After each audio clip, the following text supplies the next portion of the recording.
የብዙ ትዳር መፍረስ፣ የብዙ ልጆች አላግባብ ማደግ፣ የብዙ ሰዎች የብዙ ወጣቶች በሱስ መጠመድና በዝሙት ሕይወት መያዝ መንስኤው ከጭንቀት የሚነሳ ነው። እናንተ ሸክም የከበዳችሁ ወደ እኔ ኑ አለና እኔም አሳርፋቸዋለሁ አለ። ያለ ጭንቀት ለመኖር ምንድነው ከኛ የሚጠበቀው? ሸክም ነው ካልን ልንሸከመው አይገባም። ከናንተ ተጨንቆ በቁመቱ ላይ 1 ክንድ መጨመር የሚችል ማን ነው? ፍርሃትና ስጋት ተደምሮብን ጭንቀት እንዲፈጠርብን የሚያደርገው ምንድነው? እነዚህን 3 ችግሮችን ጭንቀትን የሚፈጥሩ 3 ችግሮችን ከመፍትሄዎቻቸው ጋር እንመለከታለን። ነገር ግን ከኛ አቅም በላይ የሆነውን ጉዳይ በእርሱ መጨነቅ ሳይሆን እርሱን ጭንቀት በእግዚአብሔር ላይ መጣል። ሰው ሐሳብ ውስጥ ሲገባ፣ ሐዘን ሲመጣበት፣ መከራ ሲመጣበት፣ ችግር ሲመጣበት፣ ፈተና ሲመጣበት በመጀመሪያ ከእግዚአብሔር ጋር በጸሎት መነጋገር አለበት። የምንነቃው ለምንድን ነው? ከመጠን ያለፈ ምኞት ውስጥ ከገባን፣ ከመጠን ያለፈ ሐሳብ ውስጥ ከገባን፣ ከመጠን ያለፈ ስግብግብነት ውስጥ ከገባን አንድ ባለጋራ ደግሞ አለን። የሚያግዘኝ የለም፣ የሚጠብቀኝ የለም፣ ዘመድ የለኝም፣ ወገን የለኝም፣ ቤተሰብ የለኝም፣ አቅም የለኝም፣ ጉልበት የለኝም፣ ጤና የለኝም። ብዙ ባዶ ጎናችንን እየተመለከትን ባዶ ነገሮቻችንን እየተመለከትን ጠላቴ ሆይ አለ ብወድቅ እነሳለሁና በጨለማም ብቀመጥ እግዚአብሔር ብርሃን ይሆነኛልና በእኔ ላይ ደስ አይበል። ምንጊዜም ሕይወት ጨለማ ቢሆንብን፣ ኑሮ ጨለማ ቢሆንብን፣ ስራ ጨለማ ቢሆንብን እግዚአብሔር ብርሃን ይሆንልኛል ብሎ በእርግጠኝነት ማመን ያስፈልጋል እንጂ ተስፋ መቁረጥ አይገባም። በዚህ ልክ እያመንን ነው እኛ። በስመ አብ ወወልድ ወመንፈስ ቅዱስ አሃዱ አምላክ አሜን። የተወደዳችሁ ኦርቶዶክሳውያን የተዋህዶ ልጆች ሁላችሁ በመላው ዓለም የምትገኙ የእግዚአብሔር ጸጋ ከሁላችን ጋር ይሁን። አምላካችንና አባታችን እግዚአብሔር በረዳንና በገለጠልን መጠን አጠር ላለ ደቂቃ የእግዚአብሔርን ቃል እንማራለን። ያለ ጭንቀት መኖር በሚል ርዕስ የተጀመረው ትምህርታችን በቀጣይ ክፍሎችም የሚቀጥል ይሆናል። ምክንያቱም ጭንቀት በዚህ ዘመን ብዙ ትውልድን ከእግዚአብሔር እያራቀ ብዙዎች ተስፋ ቆርጠው ራሳቸውን እንዲያጠፉና ራሳቸው ላይ እንዲወስኑ አሊያም ደግሞ በብዙ የልብ ድካምና የአእምሮ መታወክ ውስጥ ገብተው እንዲያብዱ እንዲጠፉ የሚያደርገው ትልቁ ነገር ጭንቀት ነው። ሰው ስለ ጭንቀት ግንዛቤ ሊኖረው ይገባል። እንዲሁ ደግሞ ጭንቀት ዓለማዊ አስተሳሰብ ሳይሆን መጽሐፍ ቅዱስ ውስጥም ስለ ጭንቀት የተሰበኩ ብዙ ስብከቶች፣ ብዙ ትምህርቶችም ስላሉ በተለይ ደግሞ የሁላችን አባት የሁላችን ሕይወት ጌታችንና መድኃኒታችን ኢየሱስ ክርስቶስ ስለ ጭንቀት ያስተማራቸው ብዙ ትምህርቶች ስላሉ ይህንኑ መሰረት በማድረግ ትውልዱ እንዴት ነው ያለ ጭንቀት መኖር የሚችለው? ሰው ያለ ጭንቀት ለመኖር ምን ማድረግ አለበት? ጭንቀት ማለት ምን ማለት ነው? ጭንቀትን የሚፈጥሩ መንስኤዎች ምንጮቻቸው ምንድናቸው? ከጭንቀት ለመገላገልና ያለ ጭንቀት ለመኖር ደግሞ ከኛ ምን ይጠበቃል? የሚሉትን አበይት ጉዳዮችን በዚህ ትምህርት ውስጥ እንዳስሳለን። የምንሰማውን ቃል መረዳት፣ ማስተዋል፣ መገንዘብ እንድንችል እግዚአብሔር መንፈስ ቅዱስ ሁላችንንም ይርዳን። እንግዲህ ከቃሉ ስንነሳ ጭንቀት ማለት ምን ማለት ነው ከሚለው ከጥያቄው ስንነሳ ብዙዎች ስለ ጭንቀት ብዙ ጽፈዋል፣ ብዙ ተናግረዋል፣ ብዙ ብለዋል፣ ብዙ መክረዋል። ጭንቀት ማለት ከስጋት ወይንም ደግሞ ከፍርሃት የሚመነጭ ስሜት ሆኖ ከፍርሃትና ከስጋት የሚመነጭ ስሜት ሆኖ ከተገቢው በላይ ከተገቢው ፍርሃት ከተገቢው ስጋት በላይ የሚኖር ጤናማ ያልሆነ ሐሳብ እርሱ ጭንቀት ተብሎ ይጠራል።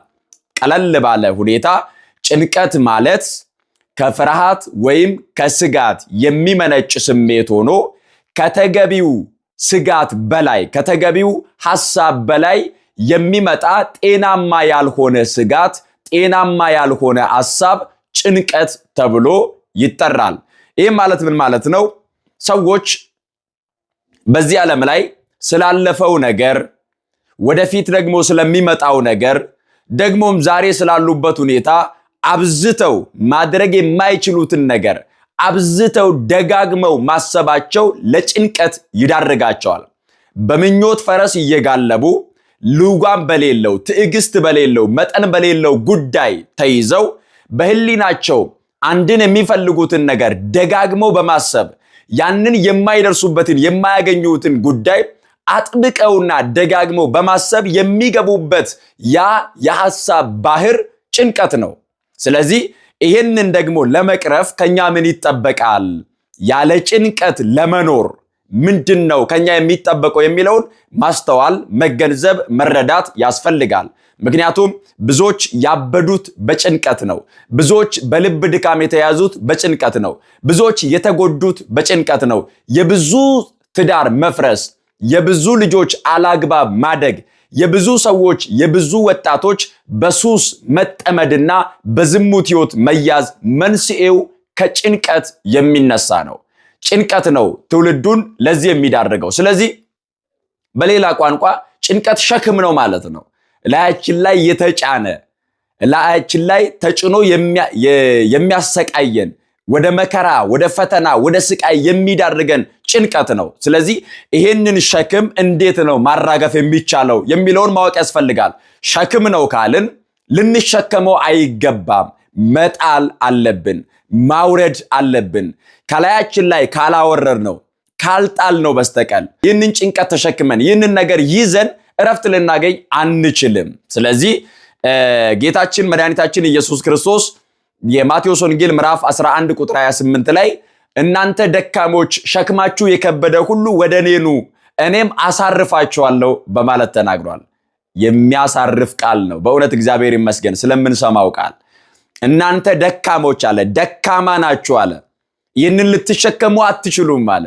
ስለዚህ እናንተ ደካሞች አለና ሸክማችሁ የከበዳችሁ፣ ሸክም የከበዳችሁ ሰዎች፣ ጭንቀት የተሸከማችሁ፣ መከራን የተሸከማችሁ፣ ፈተናን የተሸከማችሁ፣ ህመምን የተሸከማችሁ፣ ብዙ ሸክም የከበደባችሁ፣ በተሸከማችሁት ሸክም የጎበጣችሁ ሰዎች ወደ እኔ ኑ ካለ በኋላ ደግሞ እኔ አሳርፋቸዋለሁ ይላል።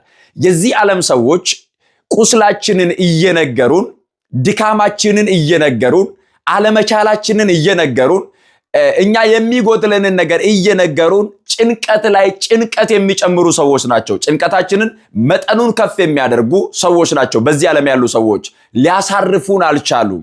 እነርሱ የሚናገሩት ንግግር፣ ከነርሱ የሚወጣው ቃል ሰዎችን ለጊዜው ሊያስደስታቸው ይችላል። ችግራቸውን ስለሚነግራቸው፣ ድካማቸውን ስለሚነግራቸው እነርሱ ጋር ያለውን ደካማ ጎን አውጥቶ ያንን አዋጥቶ በመናገር ደግሞ ሰዎችን ሊያስደስት ይችላል። ነገር ግን መፍትሄውን ሊነግር አይችልም። ጌታችንና መድኃኒታችን ኢየሱስ ክርስቶስ ግን ምን አለ? እናንተ ሸክም የከበዳችሁ ወደ እኔ ኑ አለና እኔም አሳርፋቸዋለሁ አለ። ከኔ ተማሩ እኔ የዋህ በልቤም ትሁት ነኝ ካለ በኋላ ደግሞ ምን አለ? ለነፍሳችሁ እረፍት ታገኛላችሁ አለ። ስለዚህ ሸክም የከበዳችሁ ሰዎች ሸክሙን ለማራገፍ ወደ ክርስቶስ ኑ። ምክንያቱም እርሱ የሚያሳርፍ አባት ነው። እርሱ የሚያሳርፍ አምላክ ነው። እርሱ የሚያሳርፍ ጌታ ነው። ሸክም የከበዳችሁ ወደ እኔ ኑ ካለ በኋላ ደግሞ እኔ አሳርፋቸዋለሁ፣ ለነፍሳችሁ እረፍት ታገኛላችሁ።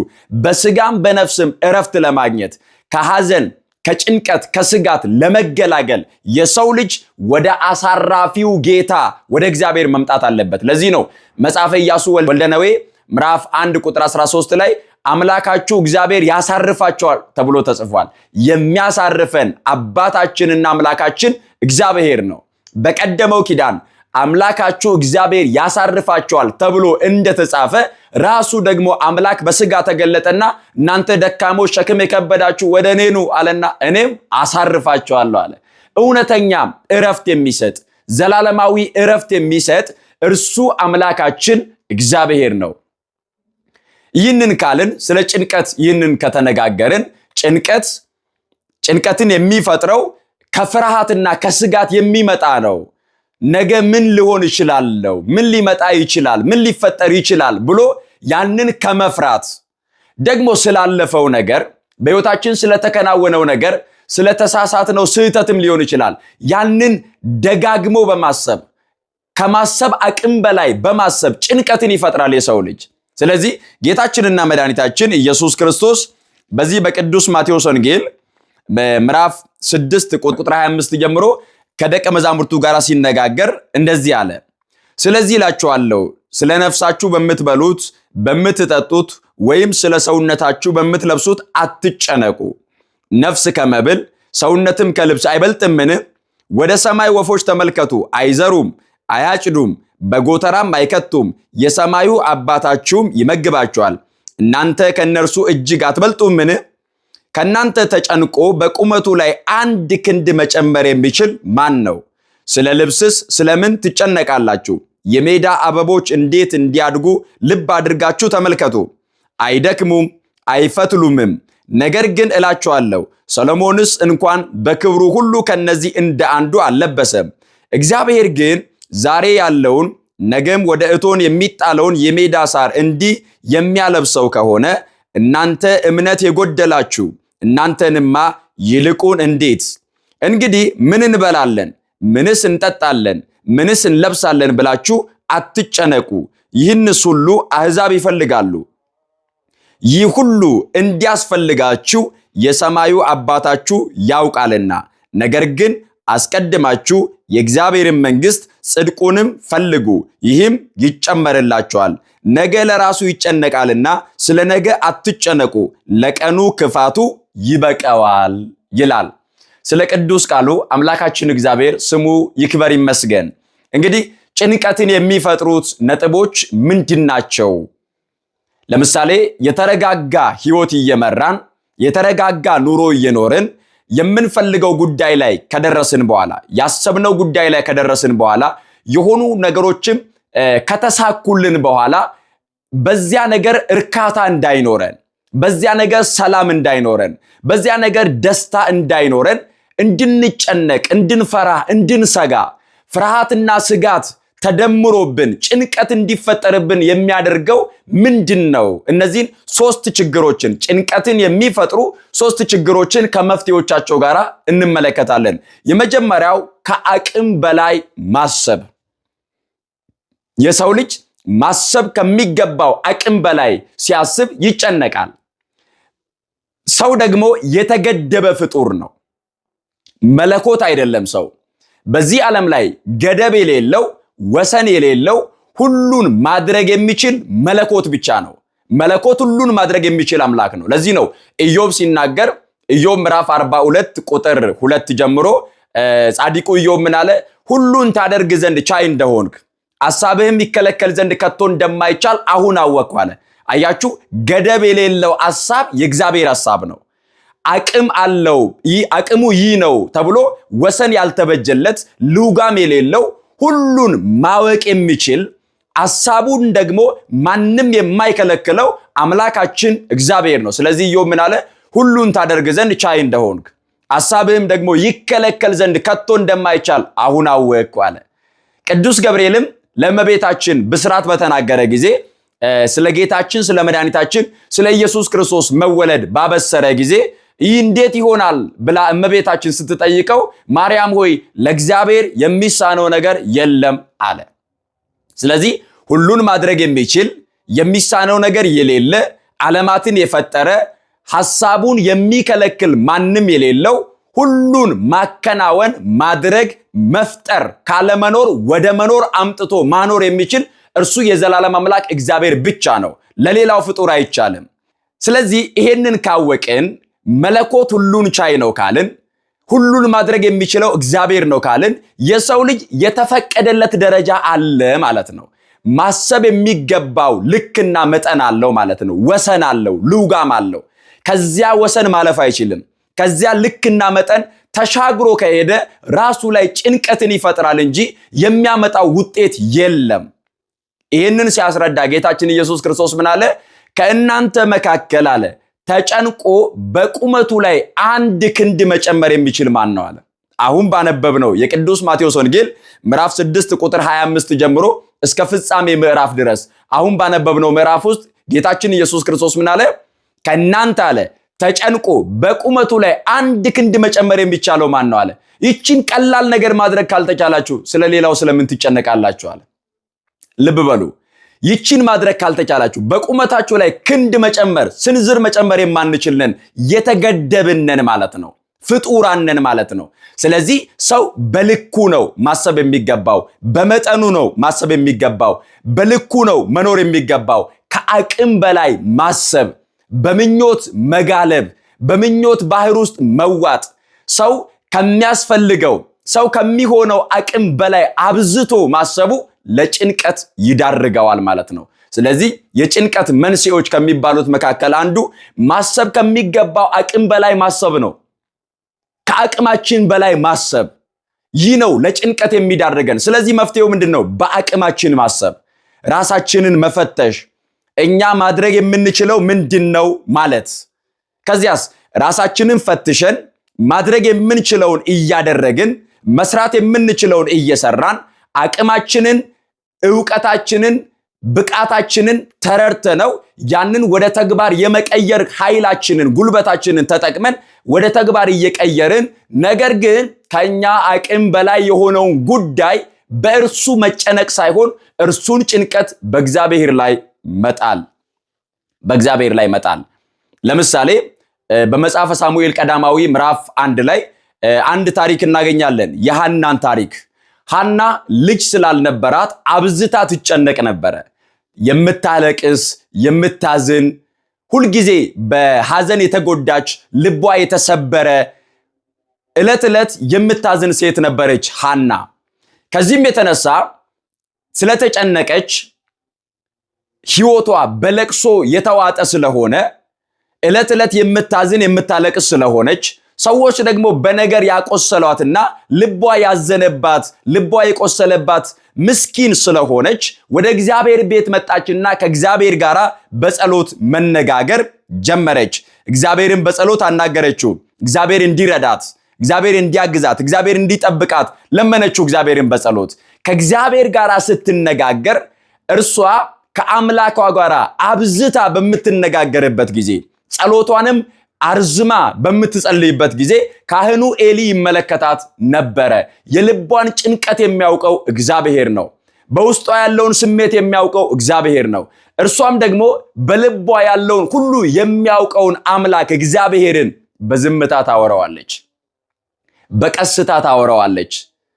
ከንፈሯን ብቻ እያንቀሳቀሰች ድምጿ ሳይሰማ ከአምላኳ ጋር ትነጋገራለች። በእንባዋ እግዚአብሔርን ታናግረዋለች። መናገር ያስፈልጋል። ሰው ሐሳብ ውስጥ ሲገባ፣ ሐዘን ሲመጣበት፣ መከራ ሲመጣበት፣ ችግር ሲመጣበት፣ ፈተና ሲመጣበት በመጀመሪያ ከእግዚአብሔር ጋር በጸሎት መነጋገር አለበት። ከእግዚአብሔር ጋር በጸሎት ሳይነጋገር እንዲሁ ብቻ እርሱ ማድረግ የሚችል እየመሰለው ደጋግሞ ቢጨነቅ፣ ደጋግሞ ቢፈራ፣ ደጋግሞ ቢያስበው ሁልጊዜ በጭንቀት ይኖራል እንጂ መፍትሄ ሊያገኝ አይችልም። ስለዚህ የተጨነቃችሁ ሰዎች፣ መከራ ውስጥ የገባችሁ ሰዎች፣ ፈተና ውስጥ የገባችሁ ሰዎች፣ ከአቅማችሁ በላይ በሆነ ጉዳይ የተያዛችሁ ሰዎች ጉዳዩን ለእግዚአብሔር ንገሩት። ለዚህ ነው መዝሙረኛው ዳዊት መዝሙር 49 ቁጥር 15 ላይ እግዚአብሔር ሲናገር ምን አለ? በመከራ ቀን ጥራኝ አድንህም አለው፣ አንተም ደግሞ ታከብረኛለህ ይላል። አያችሁ፣ እግዚአብሔር በመከራ ቀን አለ እኔን ጥራኝ፣ እኔ ደግሞ አድንሃለሁ። ሊያድን የታመነ አምላክ ነው ማለት ነው። መከራችንን አስወግዶ በደስታ ህይወታችንን ሊሞላ የታመነ አምላክ ነው እግዚአብሔር። በመከራ ቀን ጥራኝ አድንህም አለው፣ ከዚያስ አንተም ደግሞ አለና ታከብረኛለህ። አንተም ታከብረኛለህ። እንድናከብረው ምስጋና እንድናቀርብለት በመከራችን ቀን በፈተናችን ቀን ልክ እንደ ሐና በጸሎት እግዚአብሔርን ማናገር፣ ጭንቀታችንን በእግዚአብሔር ላይ መጣል፣ ሐሳባችንን ለእግዚአብሔር መንገር፣ በጸሎት ከእግዚአብሔር ጋር መነጋገር፣ ይህ ነው መፍትሄው። ሰው ማድረግ የማይችለውን ነገር፣ ሰው ከአቅሙ በላይ የሆነበትን ጉዳይ፣ ሰው ከወሰን በላይ የሆነውን ጉዳይ ለእግዚአብሔር ነው መስጠት የሚችለው። ምክንያቱም ሁሉን ማድረግ የሚችል እርሱ እግዚአብሔር ስለሆነ ማለት ነው። በነገር ሁሉ በጸሎትና በምልጃ ከምስጋና ጋር በእግዚአብሔር ዘንድ ልመናችሁን አስታውቁ እንጂ በአንዳች አትጨነቁ አለ። ልብ በሉ፣ አሁን ነጥቦችን እንያዝ። በነገር ሁሉ አለ። የትኛውም ነገር በሕይወታችን የሚከናወነውን በነገር ሁሉ አለና በጸሎትና በምልጃ ከምስጋና ጋር በእግዚአብሔር ዘንድ ልመናችሁን አስታውቁ እንጂ በአንዳች አትጨነቁ አለ። ማሰብ ከሚገባችሁ ሐሳብ በላይ እያሰባችሁ፣ ማድረግ የማትችሉትን ነገር በሙሉ ደጋግማችሁ በማሰብ በሐዘን፣ በጭንቀት፣ በፍርሃትና በስጋት ስሜት ውስጥ አትግቡ። ነገር ግን ሁሉን ማድረግ ወደሚችለው ወደ እግዚአብሔር፣ ሁሉን ማከናወን ወደሚችለው ወደ እግዚአብሔር ቅረቡ። ከዛ በኋላስ የልቦናችሁን መሻት ማከናወን የሚችል መፈጸም የሚችለውን እግዚአብሔርን በነገር ሁሉ አለ ልመናችሁን፣ ጸሎታችሁን፣ ምስጋናችሁን ወደ እግዚአብሔር አቅርቡ እንጂ አለ በአንዳች አትጨነቁ አለ።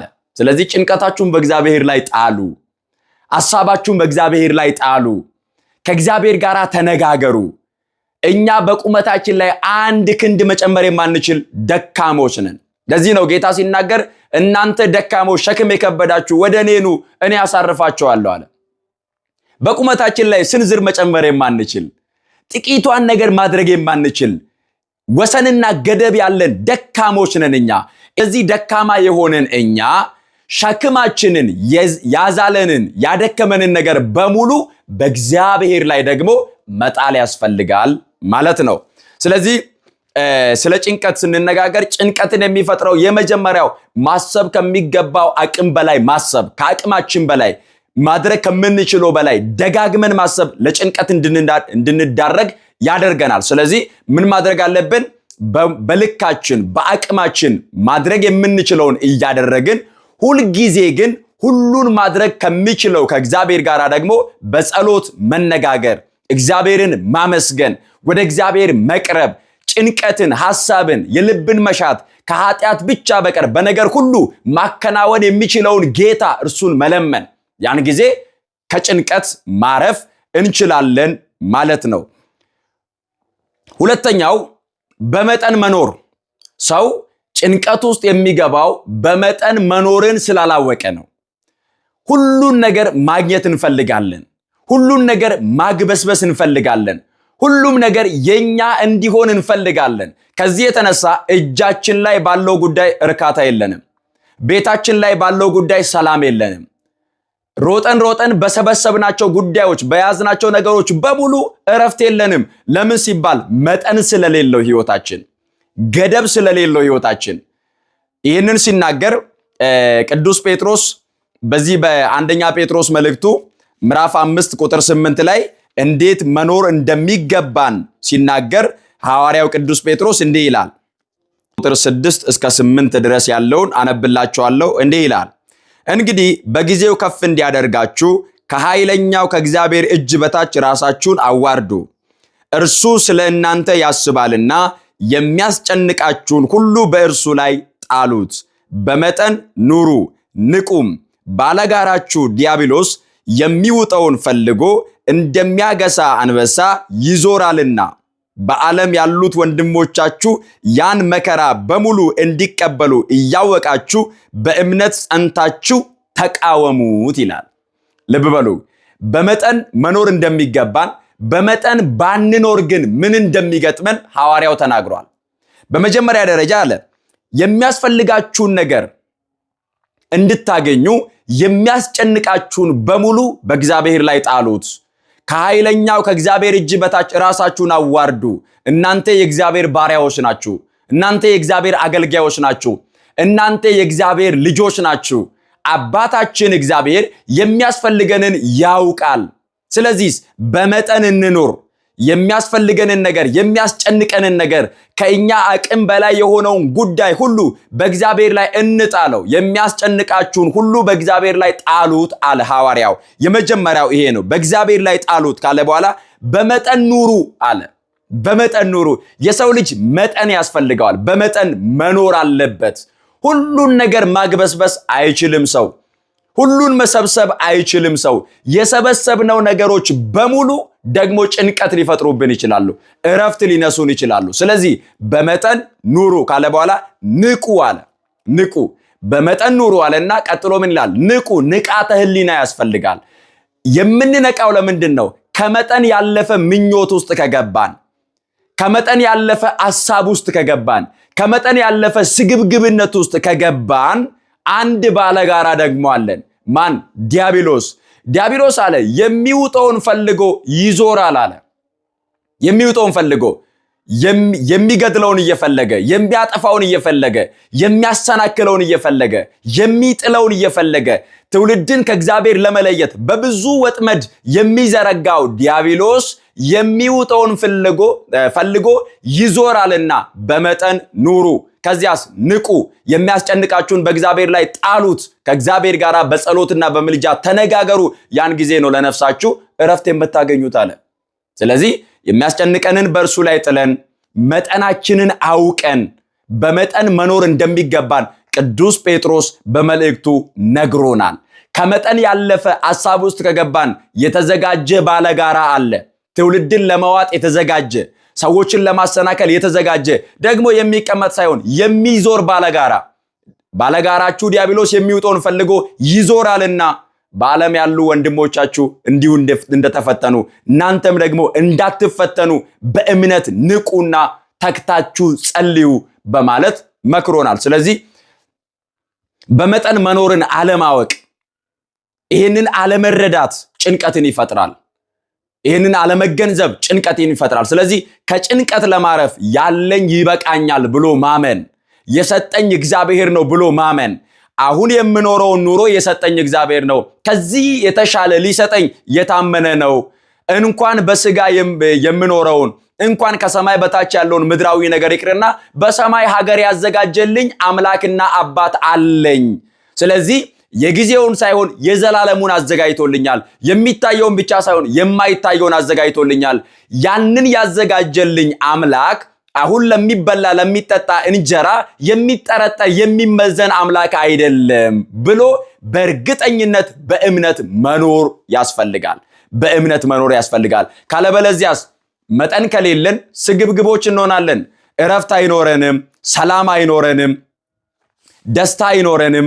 ሁልጊዜ የምንጨነቅ፣ ሁልጊዜ የምንፈራ፣ ሁልጊዜ የምንሰጋ እንሆናለን። ስለዚህ በመጠን መኖር ያስፈልጋል ማለት ነው። በመጠን መኖር ያስፈልጋል። ቅዱስ ጳውሎስ ለዚህ ለተሰሎንቄ ሰዎች በጻፈው መልእክቱ ተሰሎንቄ ምዕራፍ 5 ቁጥር 6 ላይም በመጠን ኑሩ በማለት ነው ያስተማረው። በመጠን ኑሩ። በመጠን ነው መኖር የሚያስፈልገው፣ መጠንን ማወቅ። ያንን ካላወቀ ሰው ችግር ውስጥ ይገባል፣ ጭንቀት ውስጥ ይገባል፣ ፈተና ውስጥ ይገባል። ከዚያ በኋላ ይጎዳል ማለት ነው። ስለዚህ ጭንቀትን የሚፈጥረው የመጀመሪያው ከአቅም በላይ ማሰብ ነው። በአቅም ማሰብ እንደሚገባን አይተናል። ሁለተኛው ደግሞ በመጠን መኖርን አለማወቅ ነው። በመጠን መኖር እንደሚገባን አይተናል። ሶስተኛው ጭንቀትን የሚፈጥረው ተስፋ መቁረጥና ደስታ ማጣት። በዚህ ዘመን እጅግ በጣም እየተቸገርንበት ያለው ትልቁ ነገር ሰው ሁሉ ተስፋ ይቆርጣል። ጥቂት ፈተና ሲገጥመው ተስፋ ይቆርጣል። በሕይወቱ ጥቂት ችግር ሲገጥመው ተስፋ ይቆርጣል። እኔ መኖር የሚገባኝ አይነት ሰው አይደለሁም፣ የሚረዳኝ የለም፣ የሚያግዘኝ የለም፣ የሚጠብቀኝ የለም፣ ረዳት የለኝም፣ ዘመድ የለኝም፣ ወገን የለኝም፣ ቤተሰብ የለኝም፣ አቅም የለኝም፣ ጉልበት የለኝም፣ ጤና የለኝም። ብዙ ባዶ ጎናችንን እየተመለከትን ባዶ ነገሮቻችንን እየተመለከትን ሰይጣንም ደግሞ ክፉ ነው ጎዶሎውን ብቻ እያስቆጠረን እያሳየን ተስፋ እንቆርጣለን። ነገር ግን ተስፋ መቁረጥ እንደሌለብን ሁልጊዜ በተስፋ ደስተኞች መሆን እንደሚገባን ነቢዩ ሚክያስ እንዲህ በማለት ይናገራል። ትንቢተ ሚክያስ ምዕራፍ 7 ቁጥር 8 ላይ እንደዚህ አለ። ጠላቴ ሆይ ብወድቅ እነሳለሁና በጨለማም ብቀመጥ እግዚአብሔር ብርሃን ይሆነኛልና በእኔ ላይ ደስ አይበል አለ። አያችሁ፣ ጠላቴ ሆይ አለ ብወድቅ እነሳለሁና በጨለማም ብቀመጥ እግዚአብሔር ብርሃን ይሆነኛልና በእኔ ላይ ደስ አይበል። ብወድቅ እነሳለሁ አለ። በጣም ብዙ ሰው ከወደቀ በኋላ መነሳትን ይፈራል። ብወድቅ አለ እነሳለሁ፣ በጨለማ ብቀመጥ እግዚአብሔር ብርሃን ይሆነኛል። አያችሁ፣ ምንጊዜም ህይወት ጨለማ ቢሆንብን፣ ኑሮ ጨለማ ቢሆንብን፣ ስራ ጨለማ ቢሆንብን እግዚአብሔር ብርሃን ይሆንልኛል ብሎ በእርግጠኝነት ማመን ያስፈልጋል እንጂ ተስፋ መቁረጥ አይገባም። ብወድቅ አለ እነሳለሁ፣ በጨለማ ብቀመጥ እግዚአብሔር ብርሃን ይሆነኛል። በዚህ ልክ እያመንን ነው ወይኛ። ለዚህ እኮ ነው ጠቢቡ ሰሎሞንም ጻድቅ 7 ጊዜ ይወድቃል ደግሞም ይነሳል አለ። ይነሳል። ውድቀቱ አይደለም ጻድቅ ያደረገው ትንሳኤው ነው። ጻድቅ አለ 7 ጊዜ ይወድቃል። ጻድቅ ፍጹም እንኳን ቢሆን ይወድቃል፣ ከዚያስ ደግሞ ይነሳል አለ። አያችሁ፣ ውድቀትን ስለምንፈራ በሱስ የወደቁ፣ በዝሙት የወደቁ፣ በሌብነት የወደቁ፣ በብዙ የዓለም ኃጢአት ውስጥ የወደቁ፣ በስካር የወደቁ ሰዎች፣ ጣዖትን በማምለክ የወደቁ ሰዎች እንደወደቃችሁ አትቀሩም፣ ትነሳላችሁ። ጠላቴ ወይ ብወድቅ እነሳለሁ ማለት አለባችሁ። በየትኛውም መከራ ብወድቅ እነሳለሁ።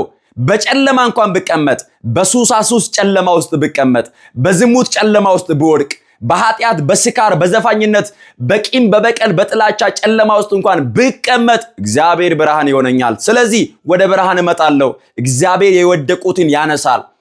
ስለዚህ ይሄንን በማመን ተስፋ መቁረጥ አይገባም። ብዙ ሰው ተስፋ ስለቆረጠ ደስታን ያጣል።